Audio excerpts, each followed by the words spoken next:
Hello everyone, আসসালামু আলাইকুম। আমি মনিস লাইফস্টাইল চ্যানেলে সবাইকে আবারও স্বাগতম নতুন আরও একটি ভিডিও দেখার জন্য। আমার আজকের ভিডিওটা যেখানে বসে দেখছেন আশা করি সবাই ভালো আছেন।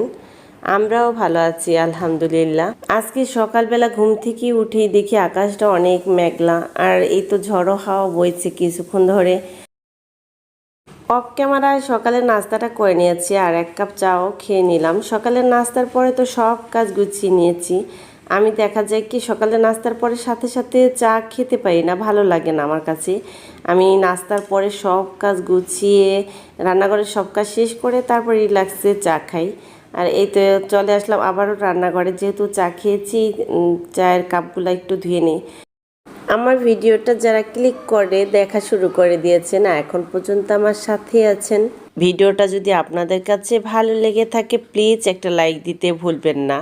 আর আমার চ্যানেলটি এখনও যারা সাবস্ক্রাইব করেননি প্রথম ভিজিট করছেন, আমার ভিডিওটা যদি আপনাদের কাছে অনেক বেশি ভালো লেগে থাকে তাহলে আমার চ্যানেলটি সাবস্ক্রাইব করতে পারেন। আর পাশে থাকা বেল আইকনটি ক্লিক করবেন, অল অপশনটি সিলেক্ট করে দিবেন, যাতে করে আমি নতুন কোনো ভিডিও দিলে আপনারা ভিডিও নোটিফিকেশনটা সাথে সাথে পেয়ে যান আর খুব সহজেই দেখে নিতে পারেন।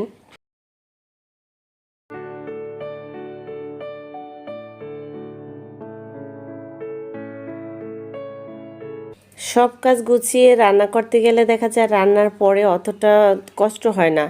আর কাজ যদি আমি রেখে রান্না করতে যাই দুপুরবেলা, তাহলে দুপুরে রান্নার পরে গোসল করতে অনেকটাই দেরি হয়ে যায়।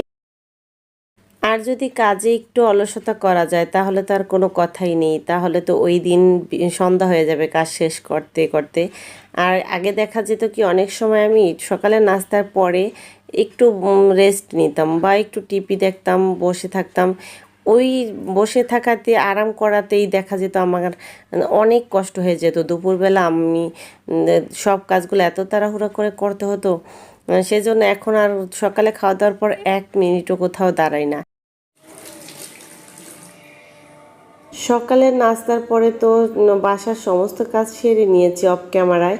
এদিকে আমি রান্নাটা শুরু করব। রান্না শুরু করার আগে ভাবলাম যে সবাইকে একটু আম কেটে দিই। সকালের নাস্তাটা করেছে অনেকক্ষণ হয়েছে, সবার অনেকটা খিদেও পেয়ে গেছে। যাই হোক আমি আম কেটে নিচ্ছি, সবাই খাবে সেজন্য। আর রান্না শুরু করার সময় বাচ্চারা দেখা যায় বারবার আসে যে খিদে পেয়েছে কি খাবে। সেজন্য রান্না শুরু করার আগে যদি একটু ওদেরকে কিছু খাইয়ে দেওয়া যায় তাহলে আর রিল্যাক্সে রান্নাটা করে নেওয়া যায়। এটা বাড়ি ফল আম, আর এই আমটা প্রচুর মিষ্টি। আমার মেয়েরা তো এই আমটা ভীষণ পছন্দ করে। আম্রপলি আর বাড়ি ফল এই দুইটা আমি আমাদের বাসায় দেখা যায় বেশি কেনা হয়। আর এখন তো আমের সিজন প্রায় শেষ হয়ে যাচ্ছে, আম পাওয়া যায় কিন্তু সিজনের সময় আমের যে একটা টেস্ট থাকে ওইটা কিন্তু অন্য সময় পাওয়া যায় না। শেষের দিকের আমগুলা কিন্তু অত বেশি ভালো লাগে না। এদিকে আমটা কেটে নিয়েছি, আসলে দুইটা আম নিয়ে আসছিলাম কাটার জন্য, দুইটা কাটি নিয়ে একটা কেটেছি আর একটা রেখে দিয়েছি। যাই হোক আমি সবাইকে ডেকে নিলাম আম খাওয়ার জন্য। বড় মেয়ে খাবে না, মেজো মেয়ে এই তো আম খাবে, আর হাজবেন্ডকেও ডাকছি খাওয়ার জন্য। আমি মোবাইল হাতে করে ভিডিও করছিলাম আর এই তো আমাকে কিন্তু খাইয়ে দিচ্ছে হাজবেন্ড। বলতেছে তুমি ভিডিও করতে করতে তো আম শেষ হয়ে যাচ্ছে খাওয়া। আমি তো বললাম খাবো না, খেয়ে নাও, তারপর আমাকে খাইয়ে দিচ্ছিল। এটাই আসলে ভালোবাসা। সংসারে স্বামী স্ত্রীর ভালোবাসাটা যদি না থাকে তাহলে আসলে সংসারের শান্তিটা খুঁজে পাওয়া যায় না।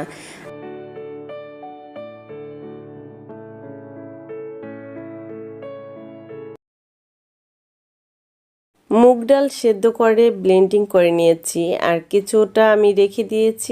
আর আমি রান্না করার জন্য যেটুকু দরকার ততটুকু আমি নিয়ে নিয়েছি।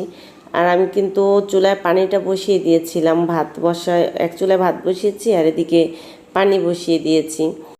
আজকে ডালটা আমি আমড়া দিয়ে রান্না করব। আমড়াটা ছোট ছোট টুকরো করে নিয়েছিলাম, সেটাই দিয়ে দিচ্ছি। এদিকে অন্য চুলায় আমি একটু কাঁকরোল ভাজি করে নিয়েছি, মানে কাঁকরোল ভেজে নিয়েছি অল্প একটু তেল দিয়ে।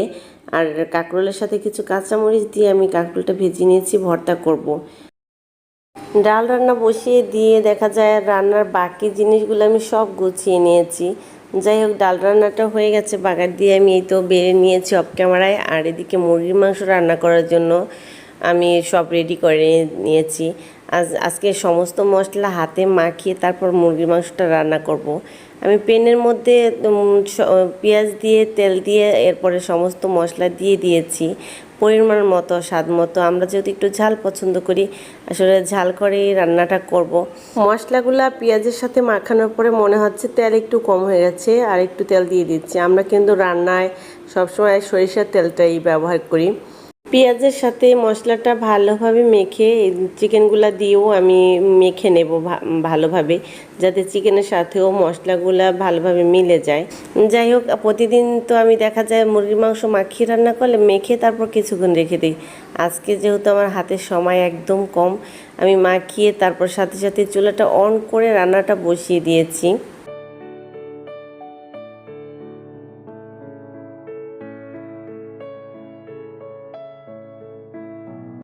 রান্না তো বসিয়ে দিয়েছি, কিন্তু আলু দিতে ভুলে গেছি। আমার ছোট মেয়েটা তো আলু ছাড়া একদমই ভাত খেতে পারে না। যাই হোক, মাঝে মধ্যে দেখা যায় আলু কম করে দিলে শেষ হয়ে যায়, তখন আলুর জন্য কান্নাকাটি করে, সেদ্ধ করে দিতে হয়। সেই জন্যই তাড়াহুড়ো করে আবার আলু কেটে আমি এদিকে দিয়ে দিলাম।